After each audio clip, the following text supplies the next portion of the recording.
Good evening, participants. Thank you for joining Shield Connect. So today we have a session with Dr. Ritu, and the series is Icons in Conversation with Dr. Ritu Santwani. And today we have a special speaker from Spain, Dr. Lina Youssef, and she's going to take a topic on thyroid disorders and pregnancy. So before I hand over the session, let me give a quick introduction of our moderator, Dr. Ritu, and speaker, Dr. Lina. So Dr. Ritu Santwani, ma'am, is obstetric and gynecologist based in Pune. Ma'am is director of Pune Test Tube Baby Center and Shamwell Women Clinic.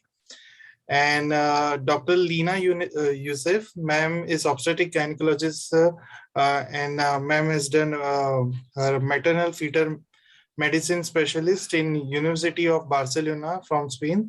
She holds a degree of joint doctorate in fetal and perinatal medicine from 3 European universities from Spain, Sweden, and Belgium. Currently, she is the scientific coordinator of the International Master in Maternal Fetal Medicine and a member of ISU-OG Online Education Task Force.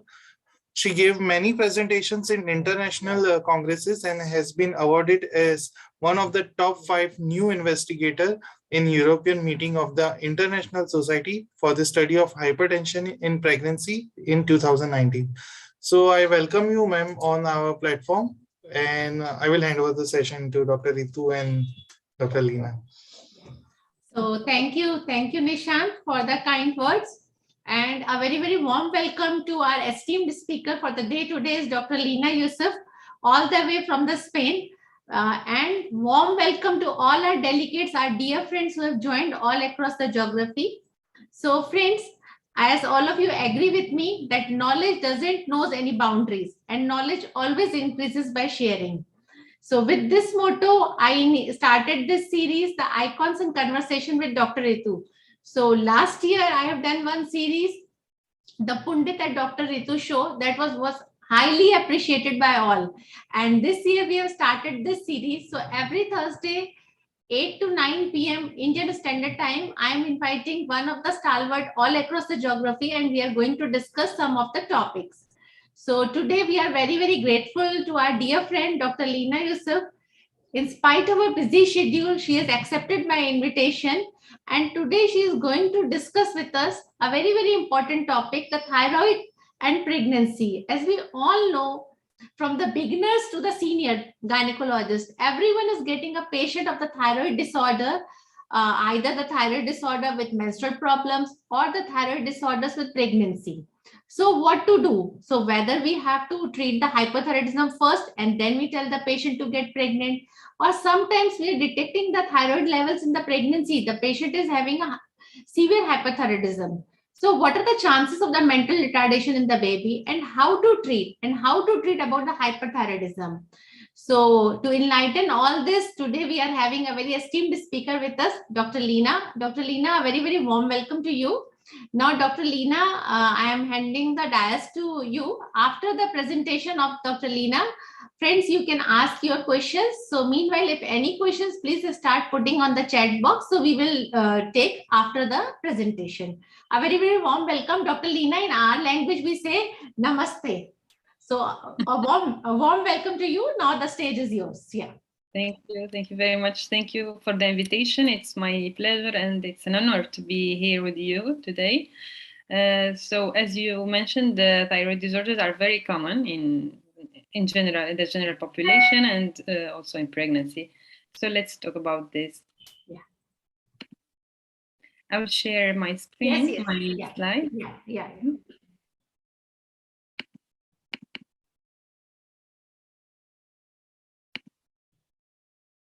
So here we go. I will follow this index. I will talk about thyroid physiology during pregnancy, a brief introduction, and then about hypothyroidism and hyperthyroidism, and lastly about postpartum thyroiditis. So briefly, all of you know that there are many physiological changes during pregnancy that affect all the body and also the thyroid gland. Mainly, there will be an increase in the thyroid size, about 10% in normal pregnant women, but in women with hypothyroidism, the increase will be much more, about 30%. And also, there is an increase in the production of thyroid hormones and an increase in iodine uptake by the thyroid gland. And then there is also an increase of renal iodine excretion. And all of these are associated in the mother, but they are associated with the increased fetal iodine requirement. So in general, we can say that there is a greater iodine requirements during pregnancy compared to non-pregnant women. The iodine is very important in the production of thyroid hormones. The axis starts in the hypothalamus with the thyroid releasing hormone that affects the pituitary gland, and then the pituitary gland secretes the TSH, the thyroid stimulating hormone. Then the thyroid produces the T4 that converts to T3 in the peripheral tissues to exert its actions on all the organs. So what are the changes that we can see in the blood analysis when we check the TSH and the thyroid hormones? You know that there is an increase in thyroid binding globulin in pregnancy, and this will be associated with increased total T4 and total T3. This is secondary to the increased estrogen hormone levels during pregnancy. On the other hand, there is also the HCG, which is increased during the pregnancy, and especially in the first trimester, there will be a peak of HCG in the first trimester, and this will be mirrored by a down peak in TSH, as you see here, because the HCG and TSH are very similar. They share some of the units in the chemical formation of these hormones. So the HCG can work on the receptors of TSH. That's why TSH will be downregulated. And then during pregnancy, as I mentioned, the thyroid binding globulin, the total T4, and also the free T4 will be the same, but it will decrease a little bit at the end of pregnancy, in the third trimester. So about the normal values during pregnancy, we know that TSH will be, as I mentioned, decreased a little bit in the first trimester. So the limit, the normal range is between 0.1 to 2.5. And then in the second trimester, the limit is 3. But in general, we can say that ideally we should use reference levels from our population, from our laboratory. If our lab or in our country we have reference ranges for our population, it's better to use them. But if not possible, we can use the similar the general population, the non-pregnant women or even men. But we will set the upper limit to be 0.5 less than TSH in non-pregnant women. And also another important aspect during pregnancy is the transplacental passage. There are many hormones or molecules that have high transplacental passage. We know that if we give the mother an antithyroid medication, it will pass to the fetus, for example, and also the immunoglobulins, the iodine, as mentioned, the antithyroid medications, both of them, the methimazole and the propylthiouracil, the beta blockers, and the TRH. On the other hand, we know that free T4 and free T3 have medium transplacental passage, while TSH doesn't pass through the placenta to the fetus. So this was a brief introduction, and now I will talk about hypothyroidism and pregnancy, which is the most common disorder that we see in the thyroid disorders. The most common of them is hypothyroidism. Hypothyroidism can be clinical or subclinical. Clinical hypothyroidism is diagnosed when we have TSH, very high TSH, higher than 10.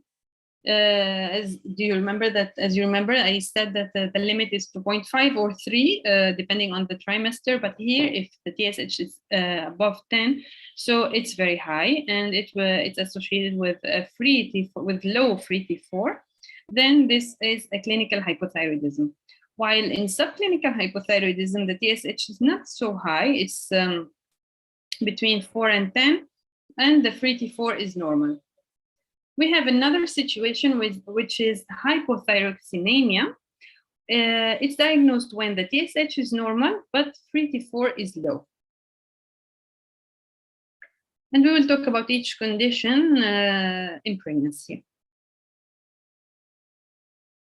The most common cause for hypothyroidism worldwide is iodine deficiency.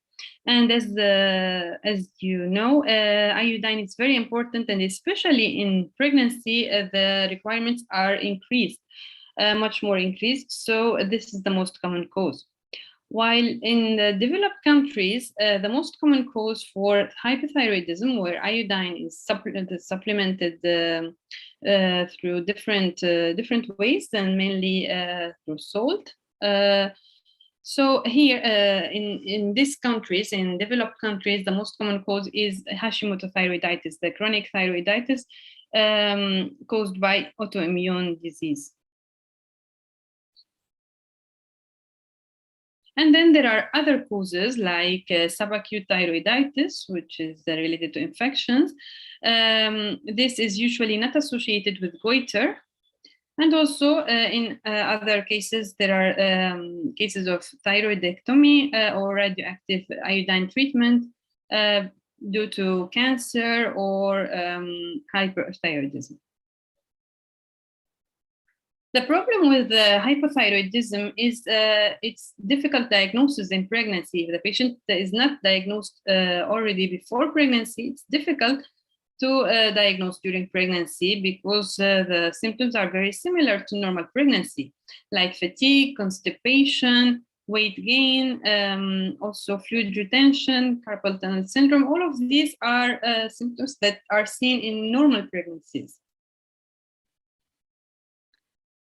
But hypothyroidism is important to be diagnosed during pregnancy because it's associated with many complications, like spontaneous abortion, preeclampsia, abruptio placenta, stillbirth, neonatal death, anemia, postpartum hemorrhage, preterm delivery. But if you look at the table, you can see that all of these complications are mainly seen in clinical hypothyroidism. While in subclinical hypothyroidism, the main complication is spontaneous abortion. The other complications are almost similar to pregnant women without any thyroid disorder. So maternal hypothyroidism is associated with the increased risk of maternal complications, especially in clinical hypothyroidism, more than the subclinical form of hypothyroidism. So the subclinical hypothyroidism and also the thyroid autoimmunity having antibodies that target the thyroid gland are associated with increased risk of miscarriage, but this risk is especially present between 4 and 8 gestational weeks. This is a very early gestational age, actually.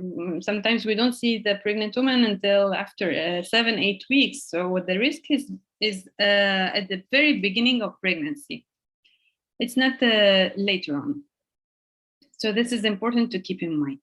And both of these entities, like subclinical hypothyroidism or thyroid autoimmunity, both of them are associated with this increased risk of miscarriage. Now, how can we diagnose hypothyroidism? We can rely on risk factors to screen some pregnant women for thyroid disorder, like this is a very long list of risk factors, like history of hypothyroidism, family history, any known autoimmune disease, age, other disorders, having a multiple pregnancy, well, obesity, many risk factors. But in fact, the most effective way is to do a general screening. Why? Because in a third of women that have clinical hypothyroidism, there are no risk factors. No risk factors in a third of women with clinical hypothyroidism. So it's not effective to look at risk factors. We should do a universal screening for all pregnant women to detect clinical hypothyroidism and also subclinical hypothyroidism. And better to do this before pregnancy. If we see the woman in a pre-pregnancy visit, this is one of the screening things that we should think about.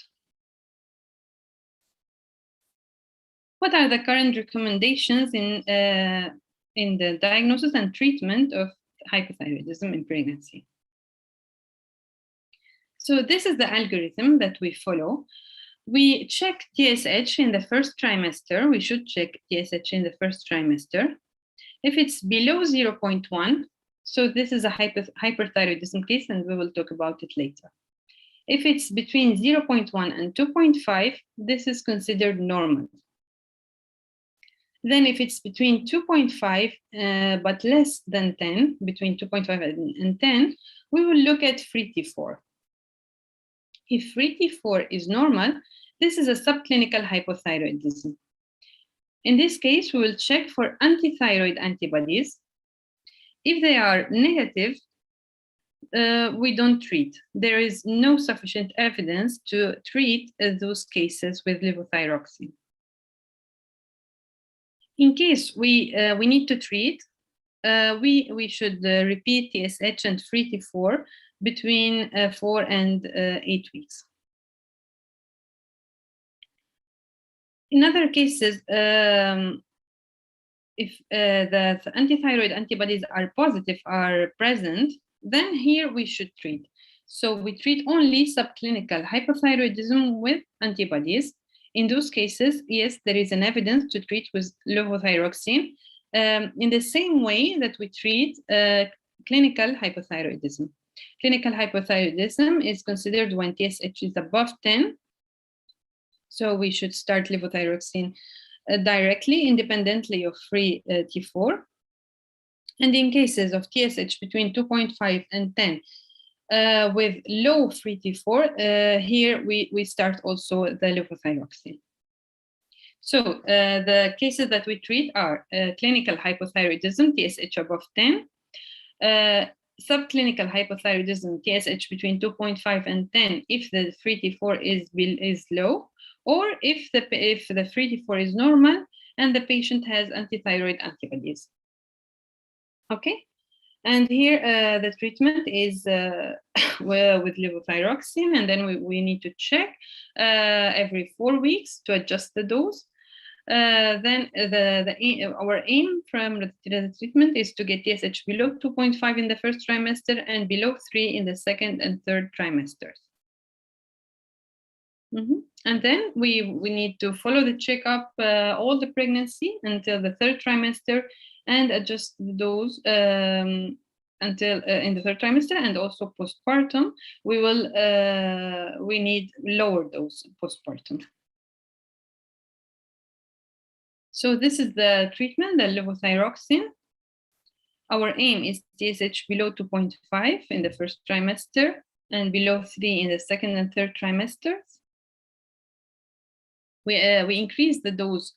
If we know the patient has hypothyroidism before pregnancy and we know that she gets pregnant, we need to increase the dose by 20 to 30% if the patient gets pregnant. And then we assess TSH every 4 to 6 weeks until 20 weeks to adjust the dose. Sorry. And then, as I mentioned, we decrease the dose postpartum, and we check the TSH at 6 weeks postpartum. The starting dose depends on the patient weight and also the level of or the degree of hypothyroidism, the TSH. Usually, we start with this dose with 50, and then we increase the dose depending on the case. We need to keep in mind that the levothyroxine has an interaction with other treatment, with other vitamins that the patient, usually the pregnant woman, is taking, mainly the ferrous sulfate. All pregnant women are on ferrous sulfate, but maybe she's taking other medications like cholestyramine, aluminum hydroxide, and sucralfate.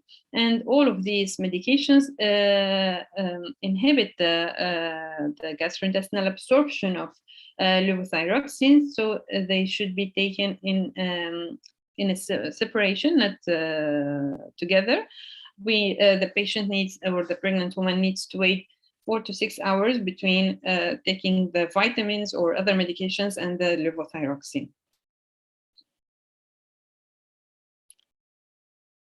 The other question is, do pregnancies with hypothyroidism require any additional pregnancy follow-up?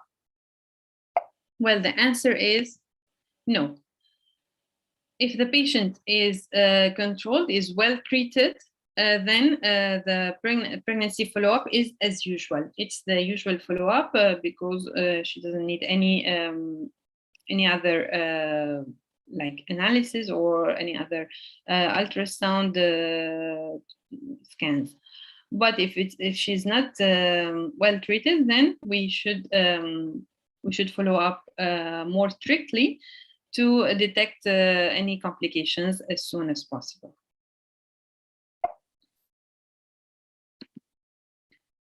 Now I will talk about subclinical hypothyroidism. I mentioned that we treated only in cases of the presence of autoimmune antibodies, because those cases will benefit from the treatment with levothyroxine. But here I will talk about a study which is a very important study, a randomized controlled trial that compared the treatment with levothyroxine versus placebo in subclinical hypothyroidism, defined as high TSH and normal free T4 without autoantibodies, and also in cases of hypothyroxemia, defined as normal TSH and low free T4, and also without autoantibodies, without autoimmunity. Those cases were randomized to levothyroxine or placebo. And just keep in mind that the mean gestational age at starting the treatment was 17 weeks. So it was a little bit later in the second trimester, not earlier from the first trimester. But well, this study was a big study. It followed up the fetuses to check the IQ, because you know that the main issue that we have, we are worried about is the neurodevelopment of the fetus in a mother, in a hypothyroid mother. We need to treat, because also we want to preserve the neurodevelopment and the IQ issues in this fetus at birth, and also at 5 years old or at school age.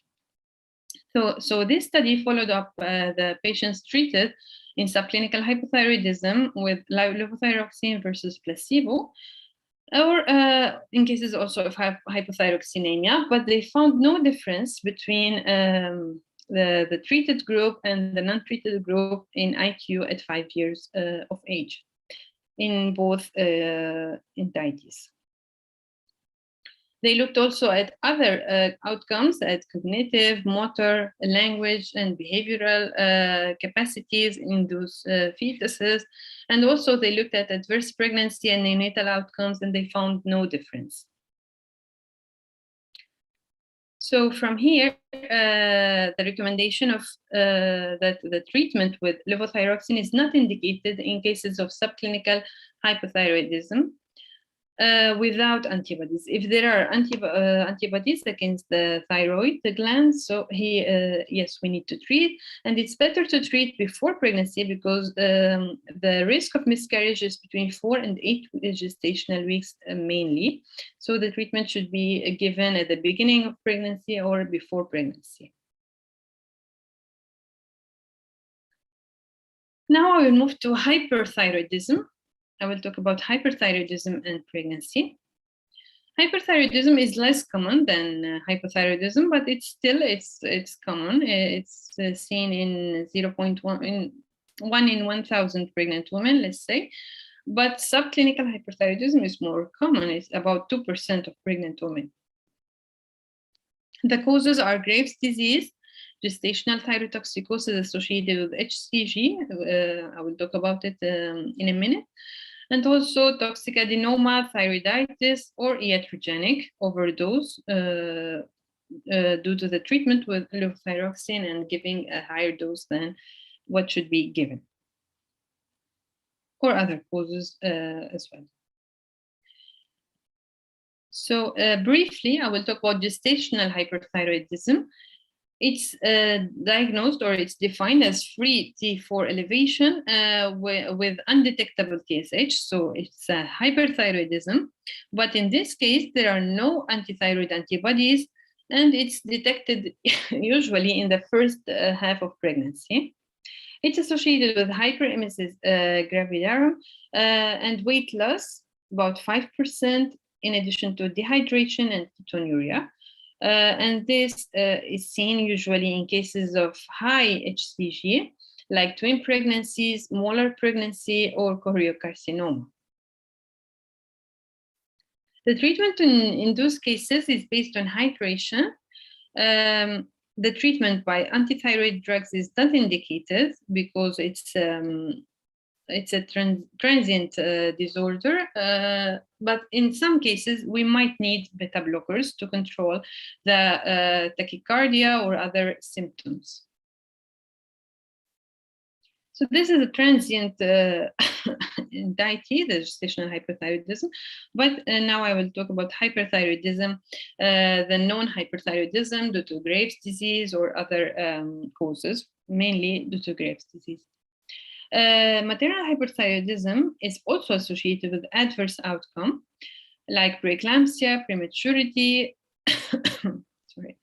thyrotoxicosis, cardiac insufficiency. This is in the mother, but also in the fetus, there are other complications like stillbirth, small for gestational age, possible malformations due to the treatment with antithyroid drugs, fetal tachycardia, hydrops, and neonatal thyrotoxicosis. In this case, in subclinical hyperthyroidism, compared to the hypothyroidism that we talked about, in subclinical hyperthyroidism, defined as low TSH and normal free T4, here there is no evidence of adverse perinatal outcome.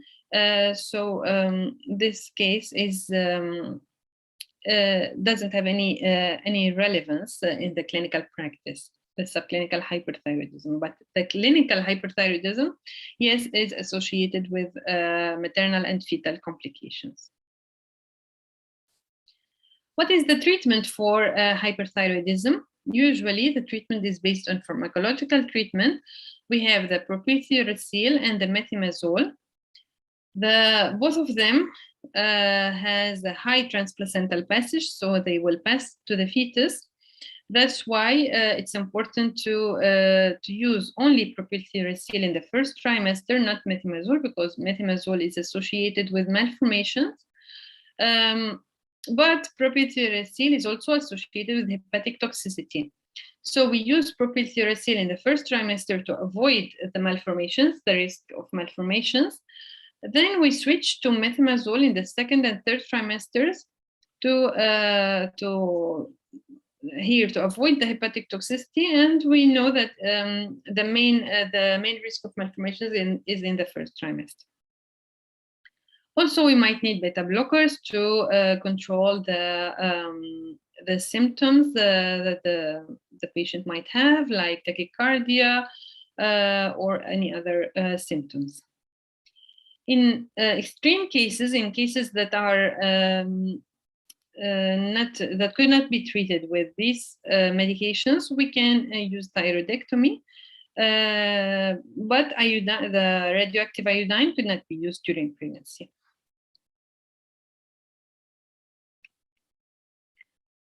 Regarding in general, we should use the lowest dose of antithyroid drugs because of the same issue, because of the antithyroid drugs has a high transplacental passage. So we try to use the lowest effective dose. How can we detect or how can we know the lowest effective dose? Well, it depends on the maternal levels of the thyroid hormone.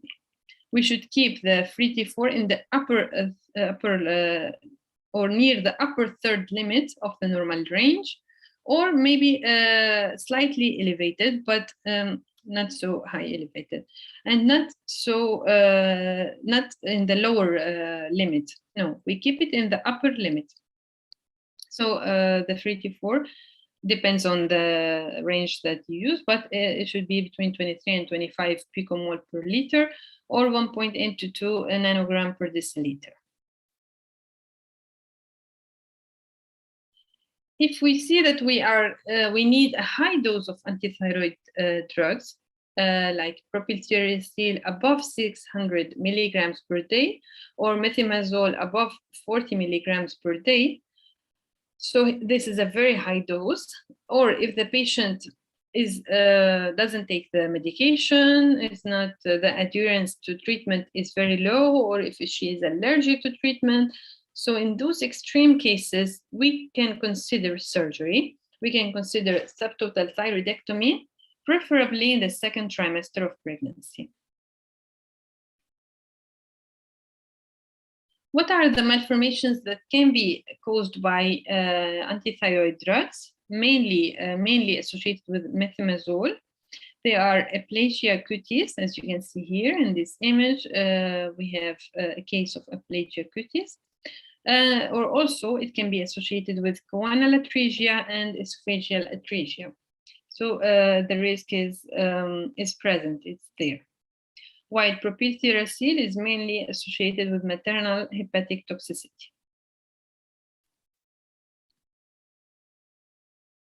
Regarding the fetal aspect, how does hyperthyroidism affect the fetus? So we know that not only the drugs can pass the placenta and reach the fetus, but also the antibodies, the thyroid stimulating immunoglobulins can pass through the placenta and stimulate the fetal thyroid gland. How can we know if the fetus is affected or not? So we need to check the thyroid stimulating immunoglobulins at 22 weeks in cases of active Graves' disease, in cases of Graves' disease treated by radioactive iodine or thyroidectomy. So this means that this is a severe Graves' disease. In cases of history of affected neonate by Graves' disease, or in cases of high thyroid stimulating immunoglobulins. So if it's elevated, then we need to check by ultrasound the fetal thyroid gland. The first step is to check the fetal thyroid gland by ultrasound. Here we have an image of a fetal goiter. Here the fetus has an increased size of the thyroid gland. So as mentioned, the first step, we check the thyroid gland of the fetus. In this section, we can see that the thyroid gland is increased in size. We can diagnose that the fetus has a fetal goiter, but we don't know if it's due to hypothyroidism caused by the antithyroid drugs, because the antithyroid drugs pass the placenta and go to the fetus and may cause fetal hypothyroidism. But it can also be caused by hyperthyroidism due to the immunoglobulins, the thyroid stimulating immunoglobulins. So how can we know why this fetus has a thyroid goiter? We have non-invasive tools, and we have also invasive tools. The non-invasive tools are checking the thyroid size. If the thyroid size, we measure the perimeter of the thyroid gland. If it's above the 95th centile, so we can say that this fetus has a true fetal goiter. Then we can check the bone growth and maturation.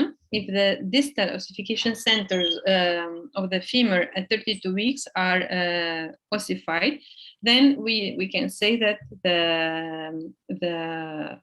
the age of the bone growth, the bone age of this fetus is accelerated. So this is another sign of fetal hyperthyroidism. Also, we can check the fetal heart rate if there is fetal tachycardia, or if it's normal. If there is fetal tachycardia, this is a fetal hyperthyroidism. Then also another tool is the Doppler. If the Doppler is increased in the center of the thyroid gland more than the peripheral vascularization, here we can say that this is a hyperthyroidism. So these are many signs of fetal hyperthyroidism in the ultrasound scan. The bone growth at 32 weeks, the heart rate, and the Doppler. If it's not possible to diagnose if it's fetal hyperthyroidism or fetal hypothyroidism, we can check the cord blood. We need to check the cord blood by chordocentesis. We take a sample from the cord blood by chordocentesis, and we check the hormones, the TSH and the free T4 in fetal blood. But this method has some complications like infection, fetal bleeding, bradycardia, and preterm birth. So we keep it to as the end tool. If the diagnosis is not possible by other means, we can use the chordocentesis. Why it's important to check for fetal goiter? Because it has some consequences, like hyperextension of the fetal head, then the vaginal birth will be impossible. The other complication would be esophageal shift or compression, and then it will be associated with polyhydramnios and the consequences of polyhydramnios like preterm birth. And also it might be associated with, which is the most extreme case, with tracheal compression. Then it would cause death at at birth. After birth, directly, the neonate will be dead.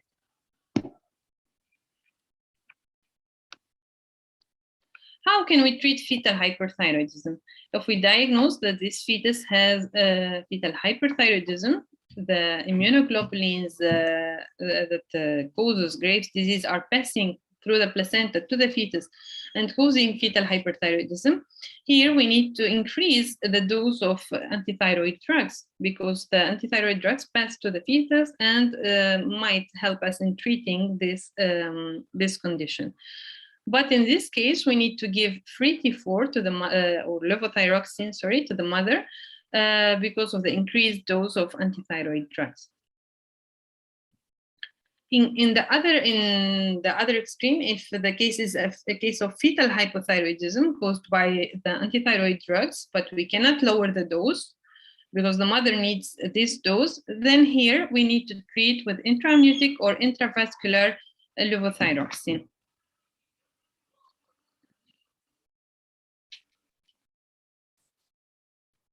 Postpartum thyroiditis is the last thing that I will talk about. It's a specific disorder related to pregnancy. I will talk briefly. I know that the time is running. So postpartum thyroiditis is defined as thyroid dysfunction in the first year postpartum in a woman who was euthyroid during or before pregnancy or during pregnancy. The classic form of postpartum thyroiditis goes through three steps or three phases: hyperthyroid phase, and then hypothyroid phase, and at the end going back to normal. Only a quarter of patients go through this classic form, through the 3 steps, while another quarter will be diagnosed as isolated hyperthyroidism without going to hypothyroid phase, going directly from hyperthyroid to normal. And a half of them will be diagnosed in this phase as hypothyroid, and then they will go back to normal. The incidence is high in patients, it's 5%, and increases in patients with diabetes mellitus type 1. It's related to an autoimmune process related to the antibodies that target the TPO antibody or the thyroglobulin antibody. And if these antibodies are present in the first trimester, the risk is very high. It's about 30 to 50%. In the hyperthyroid phase, the treatment is symptomatic with beta blockers, and the antithyroid drugs are not so effective. While in the hypothyroid phase, we can treat with levothyroxine and then reduce the dose after 1 year of delivery, at 1 year postpartum. At the long term, many patients will get hypothyroidism because of the presence of antibodies and the autoimmune process. About 10 to 50% of them will get hypothyroidism. That's why we recommend an annual checkup of TSH to diagnose hypothyroidism in case of it occurs. And the final thing that I will mention is that if a patient has antibodies in the first trimester, and we treat her with levothyroxine during pregnancy, this doesn't decrease the risk of postpartum thyroiditis. Thank you very much for your attention. Thank you, Dr. Leena, for such a comprehensive lecture. You have covered all the points. Thank you. Thank you so much. Thank you. Yeah. And we have received some questions. So with your permission, I'm taking that questions. The program has gone live on the YouTube also. I will share with you also the link once So there are some questions we have received from the social media. So yeah, this is the question. What dose is preferred in the treatment of hypothyroidism in the pregnancy? What dose? The dose depends on the patient's weight and depends on the TSH level. Usually we start with a dose of 50 and then we adjust the dose depending on, we check TSH every 4 weeks and we adjust the dose. Very true. Yeah, thank you.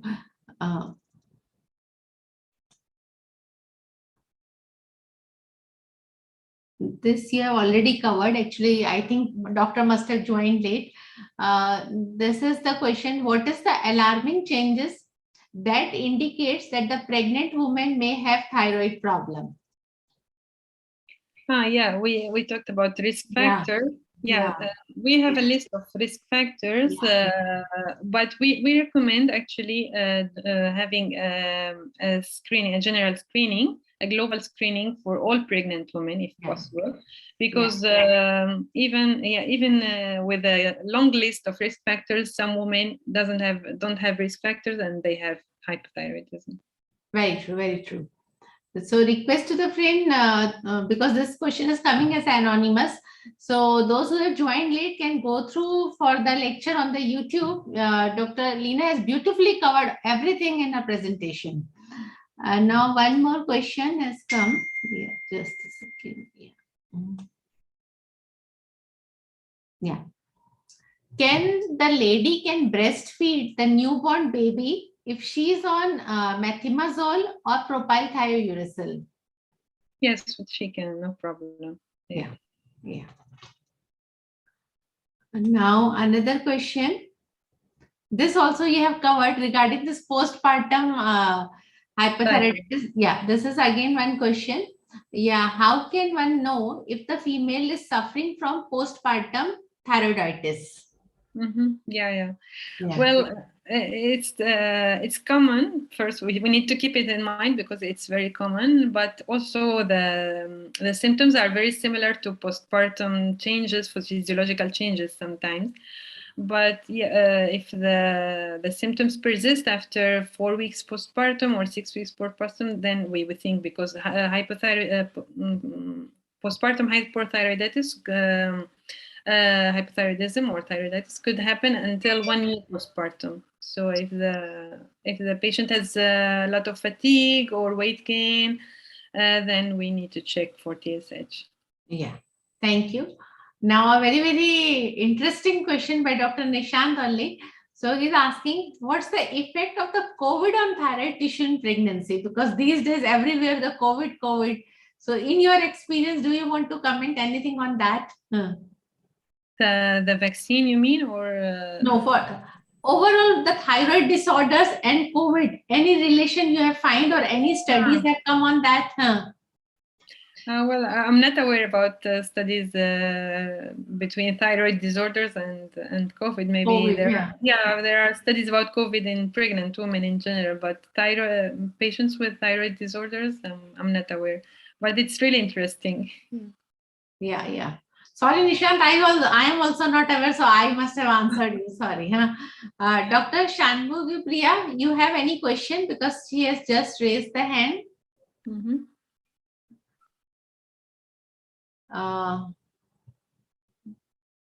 Dr. Priya, are you having any questions with you?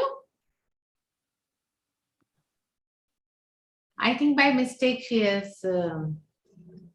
So we thank you very much, Dr. Leena, for such a nice presentation.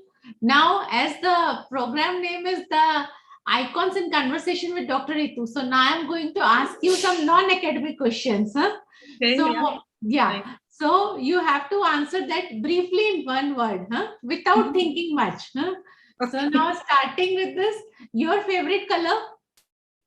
Oh, yellow. Yellow, okay. And your favorite fruit?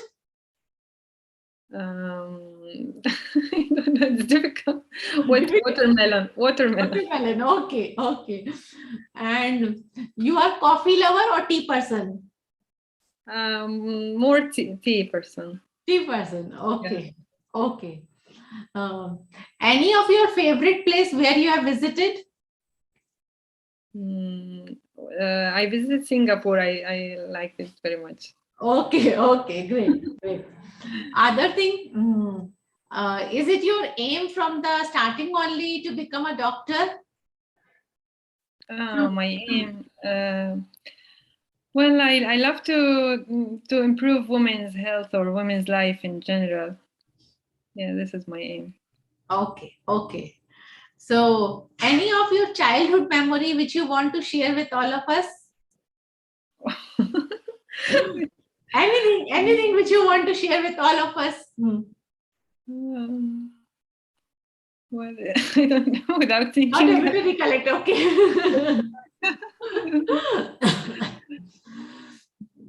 Anyhow, thank you. A very interesting conversation with you. Only there is one more question has been received. So, that if the patient is already hypothyroidism or patient of hyperthyroidism, and if the patient conceives, then how to adjust the dose? Yeah, exactly. First, we need to switch to propylthiouracil in the first trimester. And we need to check TSH and free T4, and then use it depends on the free T4. If it's in the lower range, we need to lower the dose. So the free T4 will be in the higher, the upper limit, the upper range, and check every 4 weeks, and then adjust the dose. Yeah. Thank you so much. Yeah, because here also, once the patient is coming of this hyperthyroidism in the pregnancy also, we of course take a one opinion of the physician or endocrinologist also. Yeah, exactly. Yeah. Just to have an idea how the things go on, but at the end it's the decision of the endocrinologist. Yeah. So I think now there are no more questions. So thank you once again, Dr. Leena, for joining with us. And thanks to all dear friends who have joined all across the geography. So, and thank you to Shield Special thanks to Nishant, Dr. Prachi, Dr. Nishant, and our lovely Chitrakala, who is always ready to give us the good support. And friends, with this, we will wind up for the today. And please tune with us on next Thursday at 8 p.m. We are having Professor Dima Advan all of the way from the Kerio. And she's going to discuss with us a very, very important topic, the RH incompatibility and middle cerebral artery Doppler. Somehow I got so many friends, all are interested so much in the fetal medicine. So every time I am learning some other thing from them. So thank you once again. So as all of you are aware, again here the COVID pandemic is on the blast. So all of you, please stay healthy, stay safe, and very important, stay connected. See you all soon. Bye-bye. Good night. Thank you, everyone. Yeah.